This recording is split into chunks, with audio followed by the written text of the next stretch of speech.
When did you first start getting into the Syria story? Like, when did you have to cover it for the Washington Post? I assume it was before the chemical weapons were deployed? Yeah, absolutely. So it actually was really, it was the start of the Arab Spring, and we're really kind of stretching our listeners' memories a little bit. But 2011, you have this series of uprisings across the Middle East. It's kind of like a democracy movement where you have leaders overthrown in the case of say, Tunisia. In Egypt, a military dictator is overthrown. So one country after the other has these uprisings. And they're somewhat successful in the sense that people power succeeds in a lot of these places. The one place where it didn't work so well was Syria, because there's a brutal dictator named Bashar al-Assad who rules Syria with an iron grip. And he decided, well, you demonstrators aren't going to win. And I'm willing to be as brutal as I need to be to crush this uprising. Was he hereditary? He was hereditary, but he wasn't meant to be the president. So his dad was the president, was a dictator before him. And Bashar al-Assad, when his turn after his father died, the job was actually supposed to go to his older brother, who was like smart, suave guy, had kind of a tough image. Bashar al-Assad, being a younger son, decided to be a dentist instead and went to England and was going to school. They said he was going to be not a dentist. I misspoke on that. So an ophthalmologist, which is an even softer job. So there's no blood involved, which is the great irony. He's like the bloodiest tyrant in the Middle East for decades, and he apparently didn't like the sight of blood, though. So he went to ophthalmology school. But he's in Britain, married a British woman. She's of Arab descent, but she's very elegant, beautiful British wife. And actually, people had high hopes for him after before Arab Spring started. Like, Americans were going over there visiting. John F. Kerry went, and other sort of senior Americans went to try to build a relationship and try to make him go the right way and be a little less like his father and more like a normal leader.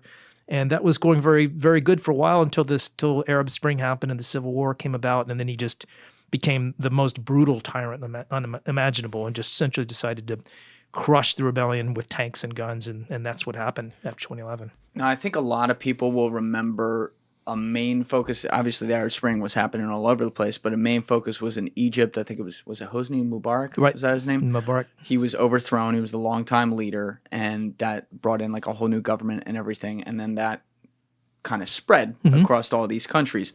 But when it was happening in Syria, before that happened, were there already like some of these terrorist presence, whatever you could say, like setting up shop in the country? I'm forgetting some of the names. I know there's like Al-Nusra Front, there's some Al-Qaeda affiliates. Obviously it turned into ISIS, some of them too. But like, were any of these guys really there yet, or did that happen after 2011? So the interesting thing is they were there, but they were in prison for the most part.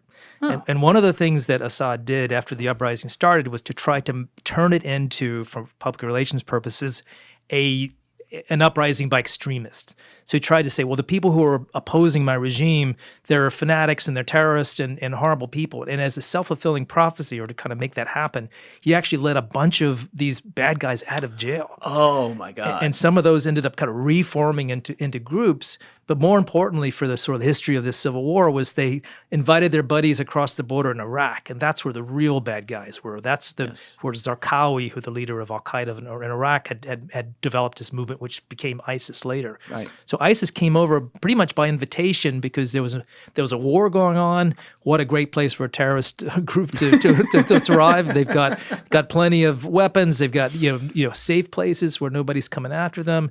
A great opportunity to recruit. And so ISIS comes and takes over half the country by the time they've reached their zenith. Like 2014, something 2014 is the year that they sort of established the caliphate and marched into Mosul, the second largest city in Iraq, and took it over and declared essentially a religious empire that spread from the eastern part of Syria across Iraq, and an area the size of Great Britain. So if you want to get a sense of how big that place was, it was a lot of area under the control of a terrorist group, which meant not just that they're in place there, but they have all the infrastructure of a government. They've got universities, they've got military bases, they've got tanks, they've got bank vaults full of gold, more money than they could ever spend. That's why the caliphate was so dangerous, because it just was terrorist plus state infrastructure and wealth and weapons, and it just made them extraordinarily dangerous. Now, in the middle of all this, I mentioned this a few minutes ago, so I'd love to get some context on where they were during this. But have you ever read Nadi Murad's book? I know of it, but I haven't actually read that. Okay, phenomenal book. I never want to read it again because it's heavy. She won the Nobel Peace Prize. She's a really, really amazing woman. She was a Yazidi who was kidnapped by ISIS. Her family was all killed. She was sold into slavery, the whole bit. But a lot of her story charted out those earliest days of the caliphate for me, like geographically, to see where things were. And the crazy part is that on the northern part of Iraq and along the southern part of Syria, there's like the Peshmerga and the Kurds, who are these poor people who don't have a country, which is kind of wild. But like, where are they in all? Like, that's what I didn't understand about ISIS being able to get into Syria. They had to go around the Kurds to do that, right? So did they just let them do that? In the beginning, they didn't have much choice because the Kurds didn't really, they had their defense groups, but ISIS just kind of bulldozed right through there, particularly in areas where the Yazidis are more populous, because that's kind of that's a weak underbelly, so they're able to kind of push right through. The Kurds didn't really start fighting back until we helped them, and there was this interesting moment in 2014 where a lot of the Yazidis in particular were besieged on a mountain, and the Americans dropped first aid. And then they began to arm the Kurds in a way that they could start fighting back, and that was the beginning of pushing the ISIS back. When Raqqa, the ISIS capital in Syria, was liberated, it was mostly because of these Kurds back with American forces, essentially as intelligence and as ISR, like the drones and airstrikes.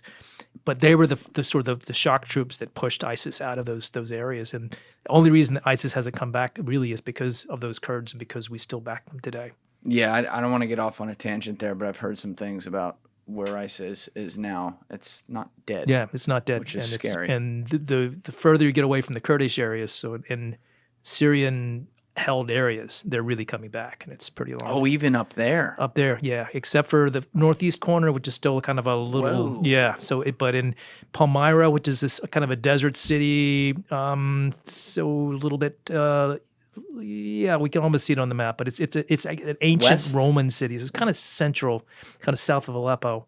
But Palmyra was, now it's almost become a no man's land because these ISIS groups, which kind of faded away after 2019, have been coming back, and they've been, knocking out army posts, threatening soldiers who are in the area, so they flee. And it's pretty disturbing, and people who are watching that closely say there's an opportunity for ISIS to come back, at least in that area. Whoa, Leslie! Before I forget, you know the island there with the TV and the drawers below it. I have where the books are. I have Redline in there. Would you mind grabbing that? Yeah. And then Joby has two on the chair right outside the studio too. I just want to make sure I have that in here. Sorry about that. And I'm seeing Palmyra. It's just south of Raqqa. Oh yeah, I see it right here. Yeah. If we're looking at the screen right now, I think Alessi has it on that cam. Yeah. So it's kind of like it's like in the first third of the bottom of the TV in the middle, right there. That was remarkable. Area that again, it was sort of a Roman settlement, so there's beautiful artifacts and museums just full of this antiquity. And ISIS came in with sledgehammers and just smashed it all up when they took over in 2014. They just didn't care about anything. No, they saw that as idolatry, and they just smashed just really valuable antiques and artifacts from those times. And Syria is such a strategic place too, because it's one of the countries that actually borders on the Mediterranean, so it has ports. It shares a border with Jordan. I believe it has a border. Yeah, it has a border with Israel Golan too. Heights, right? So this is like almost the cross, and then obviously Turkey's up north. This is like the crossroads of the Middle East in a way. Yeah, and in fact, people heard the term Armageddon, which is like the mythical last battle of in time. That's based on a city that's actually in Syria. So there's a sense that, in fact, ISIS made a big deal when they took over this little town. This is prophetic. This is end of time stuff. And they've always, but you're right, because it's so centrally located just south of Turkey, which is the other big border. So it's kind of the crossroads of Europe and the Middle East. And so much commerce, so much history, happens through Syria, or at least it did when it was a functioning country. And now that it's a narco state, it's just a great place to send drugs, to use it to distribute drugs Yeah. into Europe and into the Mediterranean too.